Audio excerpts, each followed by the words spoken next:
Class 6 History Chapter 7 From a Kingdom to a Empire Notes and Explanation।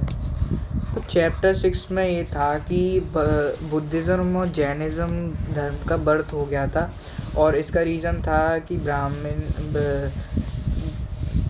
मतलब क्षत्रियास का reaction आया था Brahminical domination पे। ठीक है, तो चैप्टर 6 से सीधे चैप्टर 7 आ गया। चैप्टर 7 में है मौर्यन पीरियड, और इसके बीच में एक और पीरियड आता है जिसका नाम है प्री मॉडर्न पीरियड, मतलब मॉडर्न पीरियड से पहले। लेकिन चैप्टर 6 के बाद सीधा चैप्टर 7 में मॉडर्न पीरियड दे दिया है। प्री मॉडर्न पीरियड स्किप कर दिया है, लेकिन इसमें सारे प्री मॉडर्न के पीरियड के नोट्स हैं। तो टोटल 16 महाजनपद थे, जिसमें से कुछ मोनार्की थे, मतलब कुछ राजा के अंडर थे, और कुछ आज़ाद थे, कुछ रिपब्लिक थे। तो इन 16 महाजनपदों में आपस में लड़ाई होती थी सुप्रीमेसी के लिए कि हम सबसे बड़े हैं, हम सबसे ताकतवर हैं। और जब इनमें लड़ाई हो रही थी तो उसमें जीता मगध किंगडम। मगध विक्टोरियस बना। ठीक है, तो मगध क्यों जीता? मगध के पास ऐसा क्या था कि उसको सक्सेस मिली?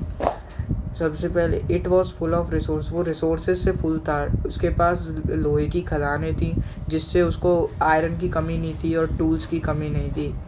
और उसकी जोग्राफिकल लोकेशन ऐसी थी कि उसके पास फर्टाइल लैंड था, तो उसके पास बेस्ट एग्रीकल्चर था। और तब एग्रीकल्चर इकोनॉमी चल रही थी, तो जिसके पास बेस्ट एग्रीकल्चर होगा उसकी इकोनॉमी स्ट्रांग होगी, और जिसकी इकोनॉमी स्ट्रांग होगी वो तो वैसे ही स्ट्रांग होगा। स्ट्रॉन्ग मिलिट्री ऑर्गेनाइजेशन, उसकी मिलिट्री बहुत स्ट्रांग थी, उसमें हॉर्सेस थे, एलिफेंट थे और सोल्जर्स तो थे ही, इसलिए मगध जीता।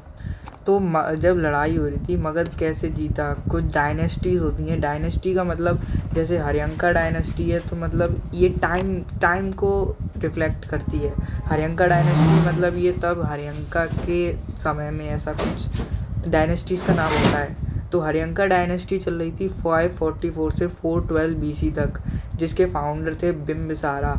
और ये कुछ रूलर हैं हरियंका डायनेस्टी के, अजातशत्रु, नागदशक, उदाइन। लेकिन इसके जो फाउंडर हैं वो है बिम्बिसारा।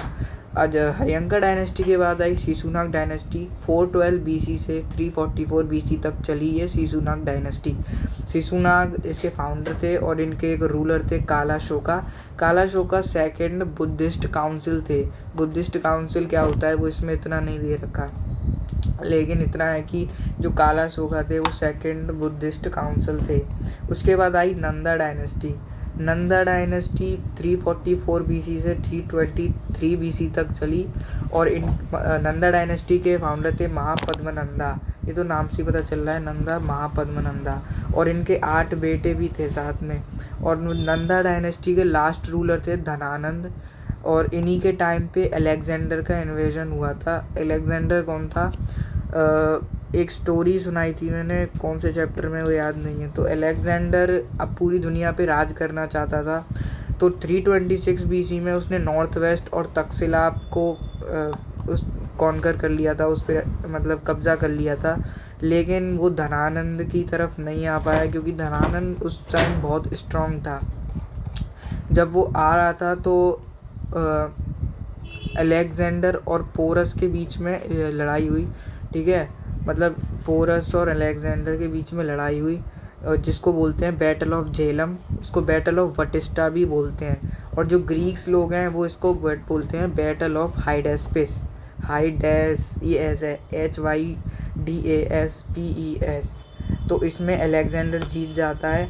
लेकिन जब अलेक्जेंडर और आगे बढ़ने की कोशिश करता है तो वो नहीं बढ़ पाता है, क्योंकि उसकी आर्मी मना कर देती है कि आगे धनानंद है, और उनको पता था कि धनानंद बहुत ज़्यादा स्ट्रॉन्ग है, उसकी आर्मी भी स्ट्रॉन्ग है। तो प्री मॉडर्न पीरियड में थी Haryanka dynasty, Shishunaga dynasty, Nanda dynasty. Haryanka dynasty के फाउंडर थे बिम्बिसारा, शिशुनाग डायनेस्टी के थे शिशुनाग, और नंदा के थे महापद्मनंदा। प्री मौर्यन पीरियड के बाद आया मौर्यन पीरियड। मौर्यन पीरियड में चंद्रगुप्त मौर्य, बिंदुसारा, अशोका द ग्रेट, यही मेन रूलर थे तीनों। उसके बाद तो सारे वीक रूलर्स थे। तो चंद्रगुप्त मौर्य जो थे उनका ओरिजिन जो था वो बुद्धिस्ट टेक्स्ट के अकॉर्डिंग शाक्य क्षत्रिय था, लेकिन पुराण में ये दे रखा है कि वो शूद्र थे। लेकिन जो बहुत सारे मौर्य क्लैन के लोग थे वो उनको वैश्य मानते थे, तो उनका कोई एक फिक्स नहीं था कि ये क्षत्रिय हैं वैश्य हैं क्या है, ठीक है। तो he was supported by Chanakya. Chanakya उनको सपोर्ट करते थे। चाणक्य को आप कौटिल्य के नाम से भी जानते हो, जिनका रियल नेम है विष्णुगुप्त, जिन्होंने अर्थशास्त्र लिखी है।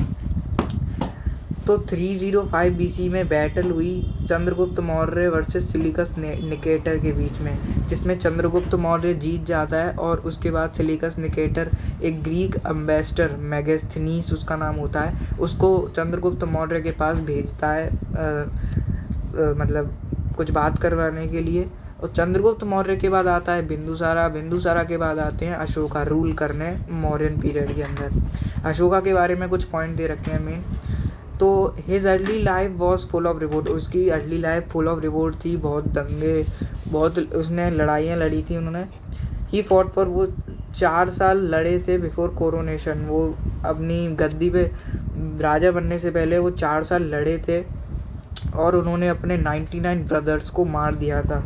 Kalinga war is one of his war. Kalinga war उनका एक वॉर है जो कि बहुत ज़्यादा हॉरिफिक और ब्लड शेड था, उसमें बहुत खून खराब हुआ था। कलिंग मतलब कोस्टल ओडिशा की साइड पे है। उसके बाद कलिंग वॉर के बाद इन्हें रियलाइज़ हुआ कि बहुत ज़्यादा खून खराबा हो गया है और उन्हें पछतावा हुआ। उसके बाद उन्होंने बुद्धिज़्म को अडॉप्ट कर लिया। His messages reach to people through inscription. उनके जो मैसेज हैं वो लोगों को इंस्क्रिप्शन द्वारा मिलते हैं जो पिलर्स और रॉक पे होते हैं, ठीक है। He started to follow the policy of Dhamma. उसके बाद उन्हें रियलाइज़ हुआ कि बहुत ज़्यादा खून खराबा हो गया इस वॉर में। उसके बाद उन्होंने पॉलिसी ऑफ धम्मा को फॉलो करना स्टार्ट किया, जिसको बोलते हैं अशोकास धम्म। उसके बाद उनकी अशोका थे, उनकी सिटीज़ में कौन से एम्पायर थे और वो वगैरह यहाँ पे दे रखा है। सिटीज़ इन द एम्पायर, उनकी एम्पायर में सिटीज़ कौन सी थी। पाटलिपुत्र थी जो कि कैपिटल थी इनकी। तक्षशिला नॉर्थ वेस्ट की तरफ एक गेटवे था। Ujjain lay on route from north to south. North से साउथ तक एक रूट था जो कि रूट पे ही मतलब नॉर्थ से साउथ की जो रास्ता था वहीं पे उज्जैन लाई करता था। और इन सिटीज़ में रहते कौन थे, मर्चेंट्स, ऑफिशियल्स, क्राफ्ट पर्सन, ये सब रहते थे। इसके अलावा उनके एम्पायर में जो अदर एरिया थे जैसे विलेजेस, फॉरेस्ट मतलब सेंट्रल इंडिया हो गया। विलेजेस में फार्मर और हर्डर रहते थे मेनली, और फॉरेस्ट में जो लोग रहते थे वो हंटिंग और फूड गैदरिंग करते थे। इन एरियाज़ में जो लोग थे वो अलग लैंग्वेज बोलते थे, अलग खाना खाते थे और अलग अलग कपड़े पहनते थे। ये अलग थे, विलेजेस और फॉरेस्ट के लोग इनसे अलग थे। उसके बाद रूलिंग द एम्पायर। एम्पायर को रूल किस तरह किया जाता है, वहाँ का एडमिनिस्ट्रेशन समझाया है इस फ्लो चार्ट में कि अशोका के टाइम पे एडमिनिस्ट्रेशन कैसा था। तो जो सेंटर था वो कैपिटल पाटलिपुत्र के द्वारा कंट्रोल किया जाता था। डायरेक्ट कंट्रोल ऑफ एम्परर का डायरेक्ट कंट्रोल था पाटलिपुत्र पे। उन्होंने अब ऑफिशियल्स भी अपॉइंट कर रखे थे, टैक्स भी कलेक्ट करते थे, और अगर कोई भी डिसोबेट किया जाता है मतलब किसी की अगर बेइज्जती होती है तो ऑफिशियल्स को पनिश किया जाता था कि तुम्हारे होते हुए ऐसा कैसे हुआ कि हमारी जनता को ये सहना पड़ रहा है। और कुछ लोग रखे जाते थे निगरानी पे ताकि हम ये देख सकें कि जो लोग यहाँ कैपिटल पे कर रहे हैं देखभारी तो वो कोई चीटिंग तो नहीं कर रहे, तो इस वजह से निगरानी के लिए रखे जाते थे। उसके बाद provinces. Each provinces was control from is capital. Her province capital से कंट्रोल किया जाता था। कुछ कंट्रोल पाटलिपुत्र से भी था और कुछ अलग अलग जगहों से भी था।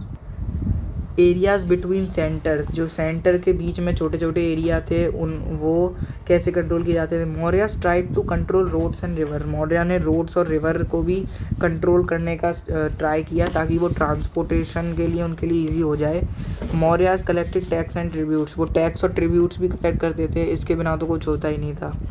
फॉरेस्ट एरिया से ये एक्सपेक्ट किया जाता था कि वो एलिफेंट, हनी, वैक्स ये वगैरह दें। एलिफेंट तो आर्मी में यूज़ होते थे, हनी वैक्स वगैरह तो ट्रेडिंग के लिए, मतलब वो वाली ट्रेडिंग नहीं, मतलब व्यापार के लिए यूज़ होता था, ठीक है। अपने लिए भी हो सकता था, ज़रूरी नहीं है पूरा व्यापार के लिए होगा।